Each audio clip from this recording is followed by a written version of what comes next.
Perhatikan rumus mad tabi'i yang di kotak nomor 1.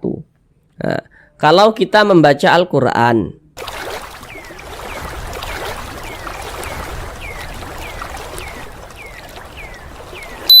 Assalamualaikum warahmatullahi wabarakatuh.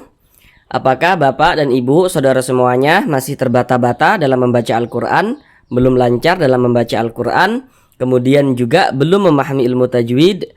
Mari belajar mengaji Al-Quran bersama kami. Akan kami jelaskan tajwidnya dengan pelan-pelan, sehingga dengan penjelasan tajwidnya yang pelan-pelan, maka insya Allah Bapak dan Ibu, saudara semuanya akan langsung dapat memahami ilmu tajwid Al-Quran dengan mudah. Kemudian insya Allah langsung dapat praktek dengan sendirinya ketika membaca Al-Quran. Kemudian bagi Bapak dan Ibu, saudara semuanya yang masih belum lancar dalam membaca Al-Quran, dengan kita mempelajari ilmu tajwid, maka insya Allah secepatnya akan bisa segera lancar dalam membaca Al-Qurannya. Namun sebelum itu kami doakan terlebih dahulu, semoga Bapak dan Ibu, saudara semuanya senantiasa diberkahi kesehatan oleh Allah Subhanahu wa Ta'ala, dipermudah segala urusannya, dikabulkan segala hajat-hajatnya, dan senantiasa dilancarkan rezekinya oleh Allah Subhanahu wa Ta'ala, diberikan rezeki yang berlimpah ruah dan barokah. Amin amin ya rabbal alamin. Baiklah, langsung kita mulai belajar mengaji Al-Qur'annya. Kita kali ini akan belajar mengaji Al-Qur'an dengan penjelasan tajwidnya yang pelan-pelan, yakni pada surah Al-Baqarah ayat 237. Namun seperti biasa, pada surah Al-Baqarah ayat 237 ini akan kita bagi menjadi 2 bagian supaya durasi videonya itu tidak terlalu lama. Karena di sini kami berusaha menjelaskan itu dengan detail, kemudian juga dengan pelan-pelan. Harapan kami semoga setelah Bapak dan Ibu, saudara semuanya menonton video-video kami, maka semoga langsung dapat memahami ilmu tajwid, kemudian semoga langsung dapat bisa praktek dengan sendirinya ketika membaca Al-Quran pada surah apapun dan pada ayat manapun. Sekarang ini kita masuk pada bagian yang pertama, atau bagian yang ke-1 daripada surah Al-Baqarah ayat 237 ini. Pada bagian yang pertama kita akan belajar dari sini sampai sini. Jadi dari sini sampai sini. Sekarang akan kami bacakan terlebih dahulu dengan pelan-pelan. A'udzu billahi minasy syaithanir rajim. Bismillahirrahmanirrahim. Wa in طلقتموهن من قبل أن تمسوهن وقد فرضتم لهن فريضة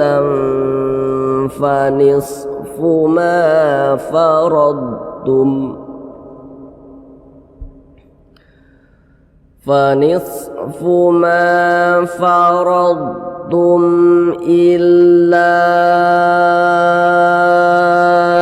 أن يعفون أو يعفو الذي بيده عقدة النكاح.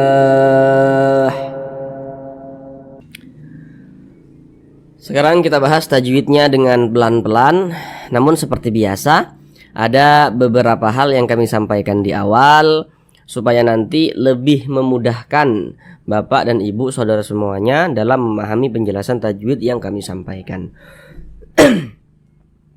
Yang pertama, kalau nanti kami katakan huruf sebelumnya. Maka yang kami maksud adalah huruf yang berposisi sebelah kanan daripada suatu huruf. Nah, kemudian kalau nanti kami katakan huruf setelahnya, maka yang kami maksud itu adalah huruf yang berposisi sebelah kiri daripada suatu huruf. Nah, jadi huruf sebelumnya sebelah kanan, huruf setelahnya sebelah kiri yang kami maksud nanti. Yang pertama di sini ada huruf nun sukun berjumpa dengan huruf to, atau huruf nun sukun setelahnya adalah huruf to. Nah, tadi kan sudah kami jelaskan tuh. Kalau kami mengatakan huruf setelahnya berarti huruf yang berposisi sebelah kiri daripada suatu huruf. Ini huruf nun sukun. Nah, sebelah kiri huruf nun mana? Nah, berarti ini huruf to. Jadi huruf nun sukun setelahnya adalah huruf to. Ini huruf non. Nah, tanda sukun itu seperti ini. Huruf sukun itu biasa disebut juga dengan huruf mati. Jadi nanti kalau alim mengatakan ini huruf mati, oh ini huruf sukun, itu maksudnya sama saja itu. Nah, ini huruf non sukun berjumpa dengan huruf to. Namun sebelum itu perhatikan dulu di samping. Kalau kita membaca Al-Quran, setiap kita membaca Al-Quran berjumpa dengan huruf non sukun atau berjumpa dengan salah satu tanda baca tanwin. Tanda baca tanwin itu bentuknya ada 3 tuh. Yang nomor 1 baris 2 di atas huruf, namanya fathatain. Yang nomor 2 tuh baris 2 di bawah huruf, nah, kasrotain. Dan yang nomor 3 itu namanya dhammatain. Intinya setiap kita membaca Al-Quran kemudian berjumpa dengan huruf non sukun atau salah satu tanda baca tanwin, maka kita perhatikan huruf setelahnya itu huruf apa, maka terjadilah suatu hukum tajwid. Nah, contohnya seperti ini. Ini huruf non sukun, ini huruf non, tanda sukun tuh seperti ini. Nah, setelahnya adalah huruf to atau nun sukun yang berjumpa dengan huruf to. Jadi huruf to ini yang harus kita ketahui, dia ini huruf apa begitu, untuk menentukan hukum tajwidnya. Nah, kita lihat di samping.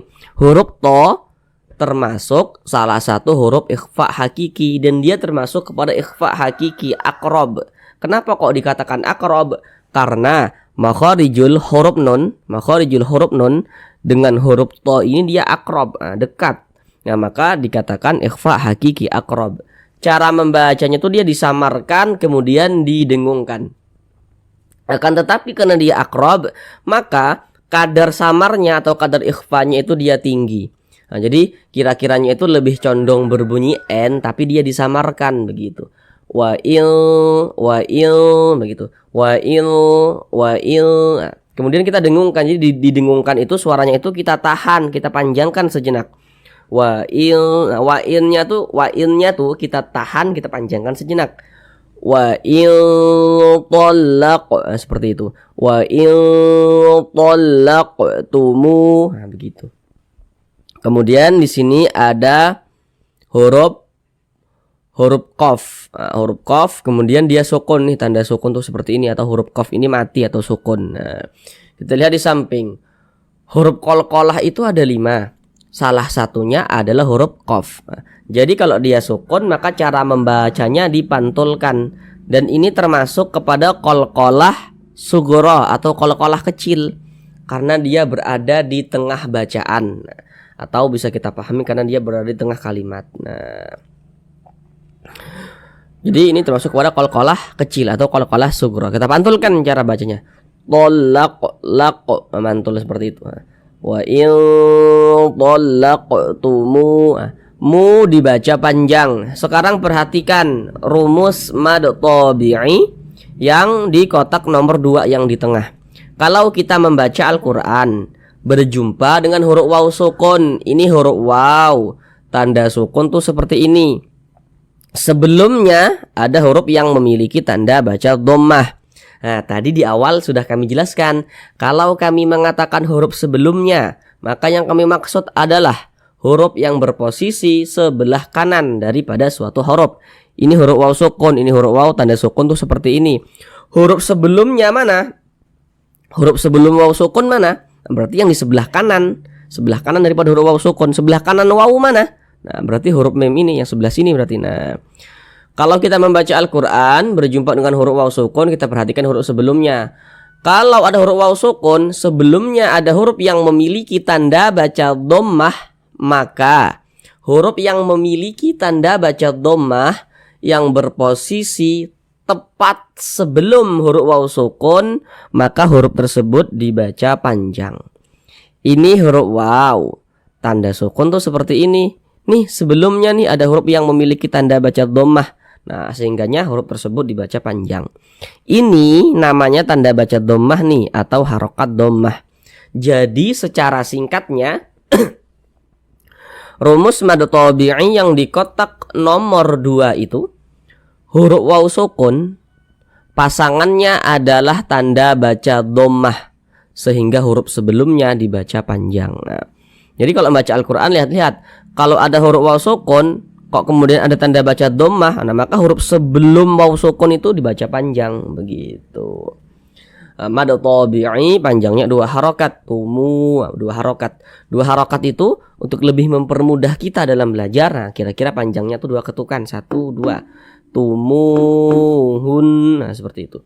Ketukan itu hanya sarana saja untuk mempermudah kita dalam belajar, dan ketukannya pun tergantung tempo bacaan kita. Wa in talaqtumuhun. Nah, di sini ada huruf nun bertasydid. Ini huruf nun. Tanda tasydid itu seperti ini, seperti angka 3 terbalik. Nah, ini tanda tasydid namanya. Kita lihat di samping. Huruf nun bertasydid, huruf mim bertasydid, itu hukumnya adalah gunnah musyaddadah. Perhatikan catatan kecil di bawahnya itu. Itu sengaja kami buat catatan kecil seperti itu supaya nanti saudara yang masih pemula dalam belajar tajwid tidak keliru dalam menentukan hukum tajwidnya. Nah, karena nanti tidak semua nun bertasydid, tidak semua mim bertasydid hukumnya gunnah musyaddadah kalau kemasukan nun sukun misalnya, atau tanda baca tanwin misalnya, begitu. Supaya tidak keliru kami buat catatan kecil seperti itu. Kalau membaca Al-Quran kita berjumpa dengan huruf nun bertasydid atau mim bertasydid, dan di sini yang kita temui adalah nun bertasydid. Nah, kita perhatikan huruf sebelumnya. Ada huruf nun bertasydid sebelumnya, jika ada huruf yang memiliki tanda baca fathah, kasrah atau dhammah, maka nun bertasydidnya itu hukumnya gunnah musyaddadah. Ini huruf nun bertasydid sebelumnya nih. Nah, huruf sebelumnya nih ada huruf yang memiliki tanda baca dhammah nih. Nun bertasydid sebelumnya ada huruf yang memiliki tanda baca dhammah. Nah, berarti nun bertasydidnya ini hukumnya gunnah musyaddadah. Cara membacanya tuh digunnahkan. Digunnahkan tuh ya didengungkan. Gunnah dengan dengung tuh maksudnya sama, itu sama saja. Jadi suaranya itu kita tahan, kita panjangkan sejenak. Hunna ming, hunnya yang kita panjangkan, yang kita tahan kita panjangkan. Hunna ming, seperti itu. Hunna ming. Nah, di sini ada huruf nun sukun, ini huruf nun. Tanda sukun tuh seperti ini. Setelahnya adalah huruf qaf atau nun sukun yang berjumpa dengan huruf qaf. Nah, tadi kan di awal sudah kami jelaskan itu. Setiap membaca Al-Quran, apabila berjumpa dengan huruf nun sukun, kita perhatikan huruf setelahnya, maka terjadilah hukum tajwid. Ini nun sukun berjumpa dengan huruf qaf. Nah, kalau tadi saudara sudah menghafal huruf-huruf yang kami sampaikan sebelumnya tadi, pasti ini saudara sudah tahu ini hukumnya apa, begitu. Ini huruf nun sukun berjumpa dengan huruf qaf. Kita lihat di samping. Huruf qaf termasuk salah satu huruf ikhfa hakiki, dan dia termasuk kepada ikhfa hakiki. Ikhfa hakiki ab'ad. Kenapa dikatakan ab'ad? Karena makhrajul huruf nun dengan huruf qaf ini dia jauh, begitu. Sehingga cara membacanya itu dia disamarkan, kemudian juga didengungkan. Akan tetapi dia karena dia ab'ad, maka kadar samarnya atau kadar ikhfanya itu dia rendah. Nah, jadi dia lebih tinggi kadar dengungnya. Jadi lebih condong berbunyi eng. Nah, ming, begitu. Kemudian karena dia didengungkan, jadi suaranya itu kita tahan, kita panjangkan sejenak. Ming qab, mingnya tuh kita tahan, kita panjangkan sejenak. Ming qablian, begitu. Ming, nah gitu. Ming. Kemudian di sini ada huruf ba. Ini huruf ba, kemudian dia sukun. Nah, kita lihat lagi di samping. Huruf ba termasuk salah satu huruf qalqalah, maka dipantulkan qab. Nah, dan ini termasuk kepada qalqalah sugro karena dia berada di tengah bacaan. min qabli an. Nah, di sini ada huruf nun sukun lagi nih. Ini huruf nun tanda sukun tuh seperti ini, setelahnya adalah huruf ta. Nah, kita lihat huruf ta ini huruf apa, kita lihat. Nah, huruf ta termasuk salah satu huruf ikhfa hakiki dan dia termasuk kepada ikhfa hakiki aqrab. Nah, kenapa dikatakan aqrab? Nah, tadi sudah di awal sudah kami jelaskan tuh. Karena makharijul huruf nun dengan huruf ta ini dekat. Nah, jadi huruf ikhfa hakiki aqrab itu ada 3 tuh yang kami lingkari warna biru tuh. Ada huruf ta, ada huruf dal, dan juga ada huruf to. Nah, ini nun sukun berjumpa dengan huruf ta. Huruf ta ini yang masuk dalam lingkaran warna biru tuh kan. Nah, termasuk aqrab, ikhfa hakiki aqrab. Cara membacanya disamarkan kemudian juga didengungkan. Akan tetapi kan di aqrab maka kadar ikhfanya atau kadar samarnya itu dia tinggi. Kita baca tamassu, jangan dibaca ang tamassu, jangan, tapi dibaca an-nya itu kita tahan, kita panjangkan sejenak karena dia didengungkan. Tamassu, nah, seperti itu. Kemudian su dibaca panjang. Sekarang perhatikan lagi rumus mad tabi'i yang di kotak nomor 2. Nah, tadi sudah detail nih di awal kami jelaskan. Kalau membaca Al-Qur'an berjumpa dengan huruf waw sukun, ini huruf waw tanda sukun tuh seperti ini. Kita perhatikan huruf sebelumnya. Ada huruf waw sukun, sebelumnya ada huruf yang memiliki tanda baca dhammah. Maka huruf yang memiliki tanda baca dhammah yang berposisi tepat sebelum huruf waw sukun maka dia dibaca panjang. Ini huruf waw, tanda sukun tuh seperti ini. Sebelumnya ini ada huruf yang memiliki tanda baca dhammah. Nah, sehingganya huruf tersebut dibaca panjang. Sehingganya su dibaca panjang. Mad tabi'i panjangnya 2 harokat. Antamassuhun. Nah, di sini ada huruf nun bertasydid lagi. Nah, tadi di awal juga sudah detail kami jelaskan ini. Kita lihat di samping. Huruf nun bertasydid, huruf mim bertasydid, hukumnya gunnah musyaddadah. Ini huruf nun tanda tasydid itu seperti ini, seperti angka 3 terbalik. Nah, berarti ini nun bertasydid. Hukumnya gunnah musyaddadah. Nah, cara bacanya digunnahkan atau didengungkan. Jadi suaranya itu kita tahan, kita panjangkan sejenak. Hunna wa qad. Nah, hunnya itu yang kita tahan, kita panjangkan. Hunna wa qad. Nah, seperti itu. Kemudian di sini ada huruf dal. Huruf dal dia sukun. Ini sukun ya, tanda sukun nih. Atau huruf dal ini dia mati. Kita lihat di samping. Huruf dal termasuk salah satu huruf qalqalah. Kalau dia sukun ya dipantulkan cara bacanya. Dan ini termasuk kepada qalqalah sughra atau qalqalah kecil karena dia berada di tengah bacaan. Nah, wa qad nah, seperti itu. Pantulkan. Wa qad faradtum. Nah. Kemudian di sini ada huruf ra. Huruf ra memiliki tanda baca fathah. Ini baris satu ke atas ini namanya tanda baca fathah atau harokat fathah. Huruf ra yang memiliki tanda baca fathah maka dia dibaca tebal, dibaca tafkhim sehingga pangkalisan kita itu naik terangkat ke atas ketika kita mengucapkannya. Jadi huruf ra-nya itu kita tebalkan begitu.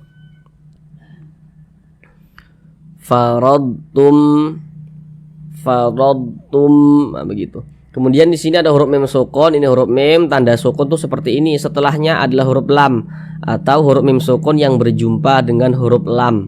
Nah, kita lihat di samping. Hukum mim sukun itu ada 3.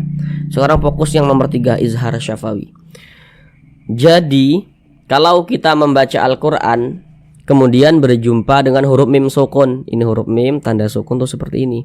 Kemudian setelah mim sukun itu bukan huruf ba, bukan juga huruf mim, maka semua hukumnya namanya adalah izhar syafawi. Ini huruf mim sukun, setelahnya adalah huruf lam, bukan huruf ba, bukan huruf mim. Nah, maka semua hukumnya namanya izhar syafawi.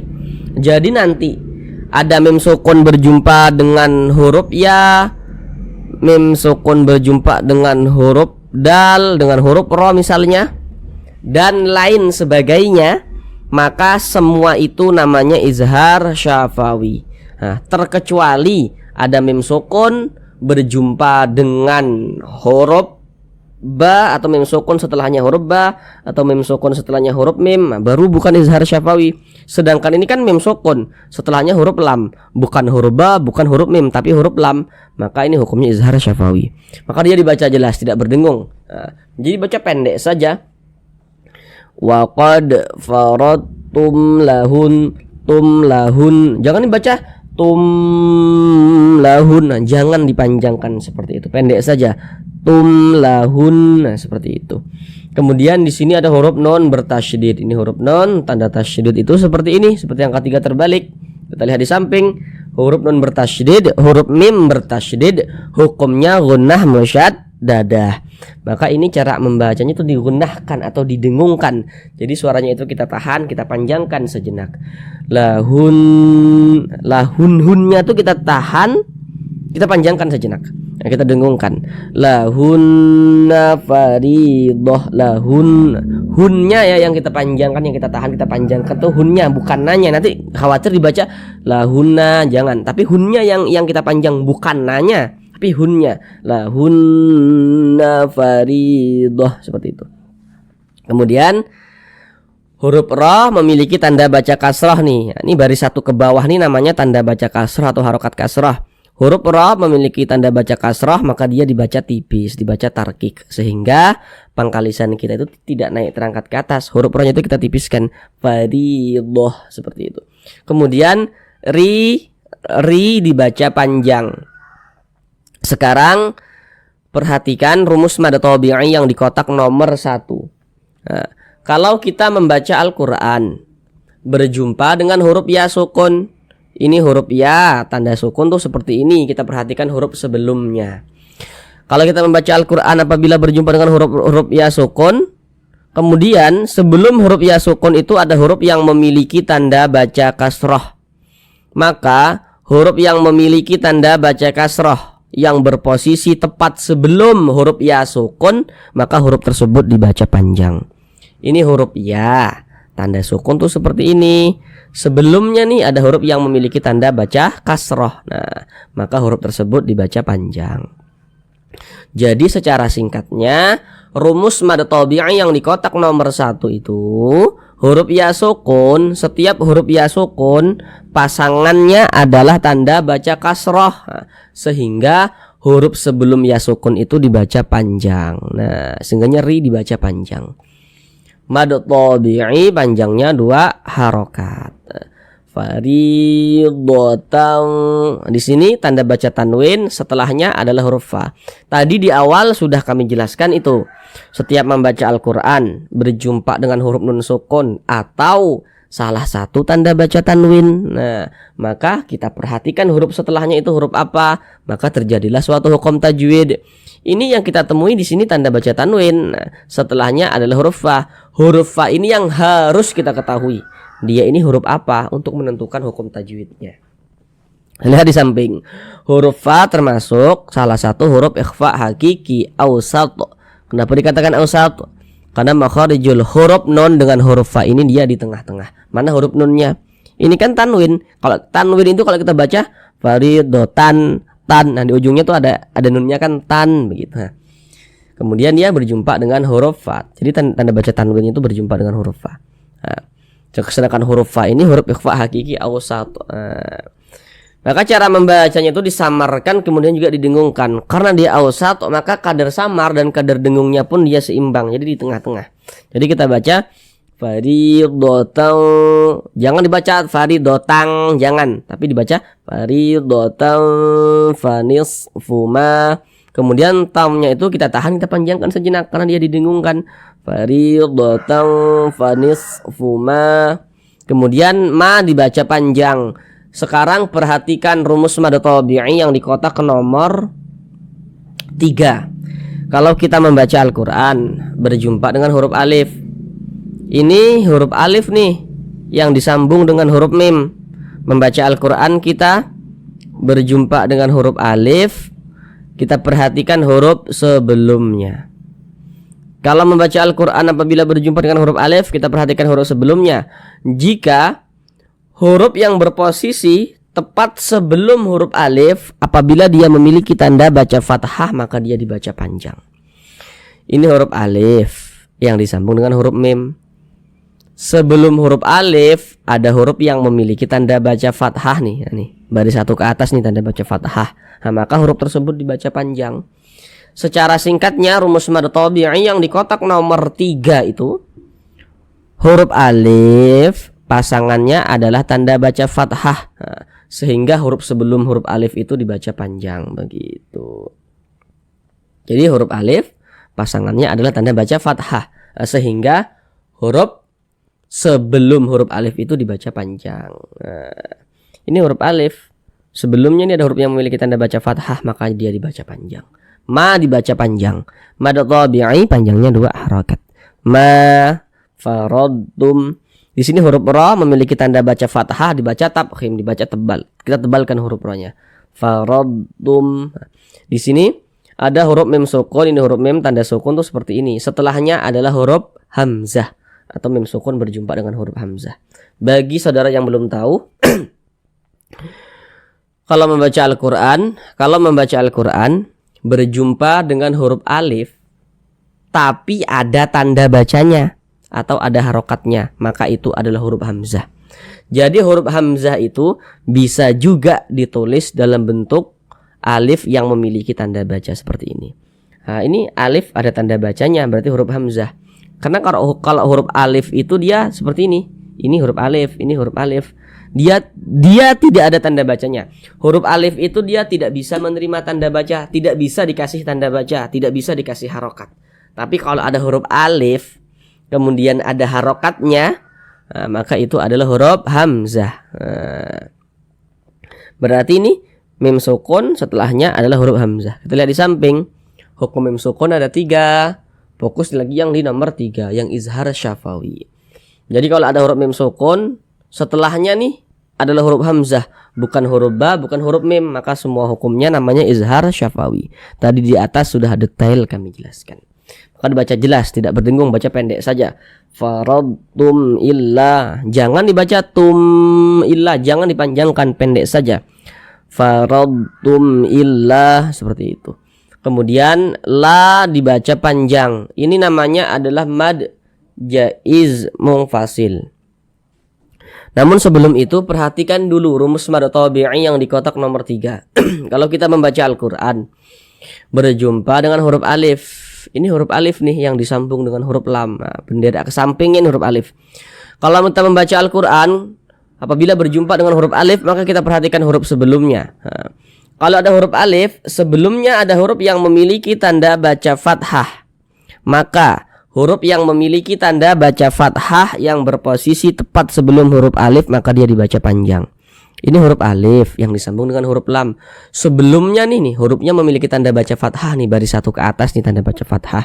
Nah, sehingga huruf tersebut dibaca panjang. Pada awalnya namanya mad tabi'i. Mad tabi'i yang berjumpa dengan huruf hamzah tapi di lain kalimat atau di lain kata, maka namanya berubah menjadi mad jaiz munfasil. Panjangnya boleh 4 harokat, boleh juga 5 harokat. 4 harokat atau kira-kira 4 ketukan, 1, 2, 3, 4. Atau 5 harokat atau kira-kira 5 ketukan.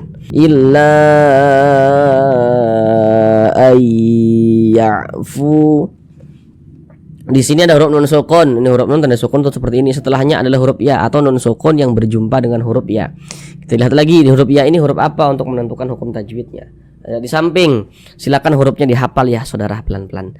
Huruf ya termasuk salah satu huruf idgham bi gunnah. Maka cara membacanya tuh dengan cara memasukkan kemudian disertai dengan gunnah atau dengungan.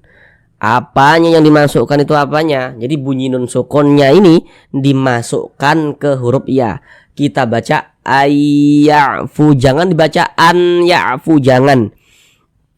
Tapi langsung masuk ke huruf ya. Kita baca ayyafu seperti itu. Kemudian dia digunnahkan atau didengungkan. Jadi suaranya itu kita tahan, kita panjangkan sejenak. Ai-nya itu kita tahan, kita panjangkan sejenak. Ayyafu, nah, seperti itu. Ayyafu. Kemudian fu dibaca panjang. Sekarang perhatikan rumus mad tabi'i yang di kotak nomor 2. Kalau kita membaca Al-Qur'an apabila berjumpa dengan huruf waw sukun, ini huruf waw tanda sukun tuh seperti ini. Sebelumnya ada huruf yang memiliki tanda baca dhammah. Maka huruf yang memiliki tanda baca dhammah yang berposisi tepat sebelum huruf waw sukun, maka dia dibaca panjang. Ini huruf waw tanda sukun seperti ini. Sebelumnya nih ada huruf yang memiliki tanda baca dhammah. Ini tanda baca dhammah namanya. Maka huruf tersebut dibaca panjang. Sehingganya fu dibaca panjang. Mad tabi'i panjangnya 2 harakat. Illa ya'funa aw. Di sini ada huruf waw sukun. Ini huruf waw tanda sukun tuh seperti ini. Huruf waw sukun yang sebelumnya ada huruf yang memiliki tanda baca fathah. Ini huruf waw sukun nih sebelumnya nih memiliki tanda baca fathah. Maka huruf waw sukun yang sebelumnya memiliki tanda baca fathah, ada huruf waw sukun, kemudian sebelumnya ada huruf yang memiliki tanda baca fathah, maka huruf waw sukunnya adalah huruf lin. Maka ini huruf lin, cara membacanya itu dilunakkan saja, mudah, tidak memberatkan lisannya, dilunakkan saja. Au ya seperti itu. Au ya'fu walladzi.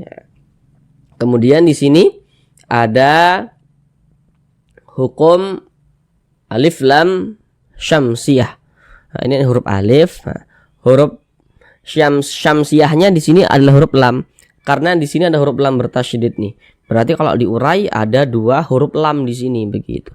Makanya di sini huruf lamnya, huruf syamsiyahnya adalah huruf lam. Alif lam syamsiyah. Au ya'fu walladzi. Kemudian dzi dibaca panjang. Nah, perhatikan lagi rumus mad tabi'i yang di kotak nomor 1. Kalau membaca Al-Qur'an berjumpa dengan huruf ya sukun, ini huruf ya tanda sukun tuh seperti ini. Sebelum ya sukun ada huruf yang memiliki tanda baca kasrah, maka huruf tersebut dibaca panjang. Sehingganya dzi dibaca panjang. Mad tabi'i panjangnya 2 harakat. Au ya'fu walladzi biyadihi. Hi dibaca panjang. Sekarang perhatikan tanda mad atau tanda panjang yang di kotak nomor 3. Kalau kita membaca Al-Quran kemudian berjumpa dengan suatu huruf, nah, kemudian di bawah huruf tersebut ada tanda baca kasroh berdiri atau alif kecil. Nah, maka huruf yang di bawahnya memiliki tanda baca kasroh berdiri, maka dia dibaca panjang. Tanda baca kasroh itu kan dia bentuknya mereng seperti ini.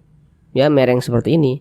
Tapi kalau tanda baca kasroh itu bentuknya berdiri seperti ini, ya, berdiri seperti ini, berbentuk alif kecil seperti ini. Nah, ini mengisyaratkan huruf yang di bawahnya memiliki tanda seperti ini, maka huruf tersebut dibaca panjang. Sehingganya hi dibaca panjang. Ini namanya adalah mad silah qasirah. Panjangnya 2 harakat. Biyadihi 'uqdatun nikah. Kemudian di sini huruf qaf. Ini dia sukun, ini huruf qaf sukun. Kita lihat di samping. Huruf qaf termasuk salah satu huruf qalqalah, maka ini termasuk kepada qalqalah. Nah, kita pantulkan bacanya ini termasuk kepada qalqalah sughra, qalqalah kecil karena dia berada di tengah bacaan. Uqdatun nikah. Nah, kemudian di sini ada huruf alif lam, huruf alif lam. Nah, setelahnya adalah huruf nun atau huruf alif lam berjumpa dengan huruf nun. Nah, ini huruf lamnya dia ditulis. Nah, kalau yang di atas tadi itu dia lam bertasydid, lam satunya dia nggak ditulis. Ini kalau ini ditulis alif lam, setelahnya adalah huruf nun. Kita lihat di samping. Huruf nun termasuk salah satu huruf syamsiyah, maka alif lam berjumpa dengan huruf nun hukumnya adalah alif lam syamsiyah. Maka cara membaca huruf lamnya dibaca idgham. Jadi cara membacanya itu dari sini langsung masuk ke huruf nun ini. Dari itu langsung masuk ke huruf nun ya. Jadi huruf lamnya di sini kan dia tidak ada tanda bacanya nih. Nah, langsung masuk ke huruf nun cara bacanya tuh. Nah, maka alif lam syamsiyah itu biasa disebut juga dengan idgham syamsiyah. Jadi nanti kalau ada yang mengatakan ini idgham syamsiyah, ini alif lam syamsiyah, itu sama saja maksudnya. Uqdatun nikah. Kemudian ini ada huruf nun bertasydid. Ini huruf nun tanda tasydid itu seperti ini, seperti angka 3 terbalik. Nah, tadi sudah banyak kita jumpai di atas. Kita lihat di samping. Huruf nun bertasydid hukumnya adalah gunnah musyaddadah. Cara membacanya itu digunnahkan. Jadi suaranya itu kita tahan, kita panjangkan sejenak. Uqdatun. Nah, tunnya itu kita tahan, kita panjangkan sejenak. Tun nikah, seperti itu. Kah ini namanya adalah mad arid li sukun. Namun sebelum itu perhatikan dulu rumus mad tabi'i yang di kotak nomor 3. Kalau kita membaca Al-Qur'an berjumpa dengan huruf alif. Ini huruf alif nih. Huruf alif nih yang disambung dengan huruf kaf. Kalau membaca Al-Quran berjumpa dengan huruf alif, kita perhatikan huruf sebelumnya. Jika ada huruf alif, kemudian sebelumnya ada huruf yang memiliki tanda baca fathah, maka huruf yang memiliki tanda baca fathah yang berposisi tepat sebelum huruf alif, maka dia dibaca panjang. Sehingganya ka dibaca panjang. Nah, pada awalnya namanya mad tabi'i. Kemudian mad tabi'i yang berjumpa dengan huruf yang kita sukunkan atau yang kita matikan, maka namanya berubah menjadi mad arid lis sukun. Nah, panjangnya boleh 2 harokat, boleh 4 harokat hingga 6 harokat. Yang terpenting konsisten dalam sekali bacaan. Maksudnya konsisten itu kalau kita membaca Al-Quran, apabila kita pertama kali berjumpa dengan mad arid li sukun kita baca 2 harokat, sampai ke bawah semua mad arid li sukun kita baca 2 harokat. Kalau di atas kita baca 4, sampai ke bawah semuanya kita baca 4, begitu. Jadi harus konsisten, harus sama begitu antara bawah dan atas begitu. Mana huruf yang kita sukunkan? Huruf H. Ini kalau kita berhenti atau berwakaf tepat di huruf H, kita baca nikah. Jangan dibaca nikahi, jangan, tapi dibaca nikah, seperti itu. Kenapa kok huruf H ini kita sukunkan atau kita matikan? Kenapa? Jadi setiap kita membaca Al-Quran, kemudian kita berhenti atau berwakaf tepat di huruf yang tidak dibaca panjang, maka huruf tersebut harus kita sukunkan, harus kita matikan. Ini kita berhenti tepat di huruf H. Huruf H kan tidak dibaca panjang nih. Nah, makanya kita sukunkan atau kita matikan. Nah, sehingga kita baca nikah, seperti itu. Kemudian di sini ada tanda wakaf, qaf dengan lam yang bermakna al-waqfu aula. Jadi maksudnya itu berwakaf atau berhenti itu lebih utama.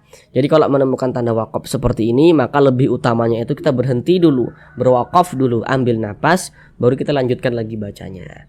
Sekarang kita ulang bersama-sama sekali lagi dari awal. Wa in طلقتموهن min qabli an tamassuhunna wa qad faradtum lahunna fariidatan fa nisfu ma faradtum فنصف ما فرضتم إلا